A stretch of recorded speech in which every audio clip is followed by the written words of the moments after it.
Biscop Mascobado Boba Latte. Wow! Thank you po.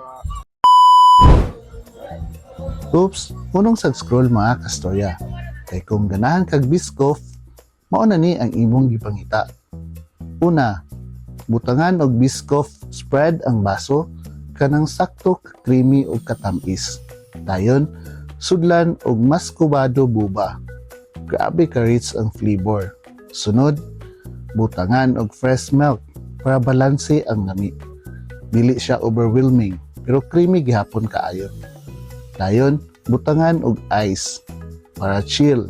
Perfect kaayo sa init na panahon. Pero taysa, kay naapay highlight. Butangan na to og Biscoff biscuit sa ibabaw.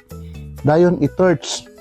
Kana bitong murag caramelize ang ibabaw, creamy, crispy ug sweet, tanan na ana. Kung mahilig ka og Biscoff, this is your sign na sulayan na ninyo. Thank you po. Biscop Mascobado Boba Latte. Mikos-mikos na una ay hatilawan para mamix og sakto ang iyang lami. Init-init ang ilalom, ang babaw bugnaw.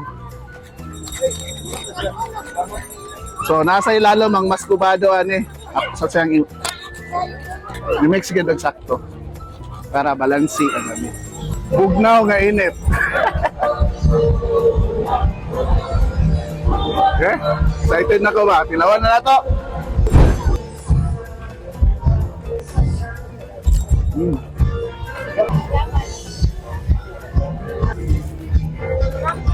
Dili ra dahil kasi tampis. Mamix siya katong ang Mascobado, mamix siya mga sagol bitaw. Kami ra kayo iyang combination.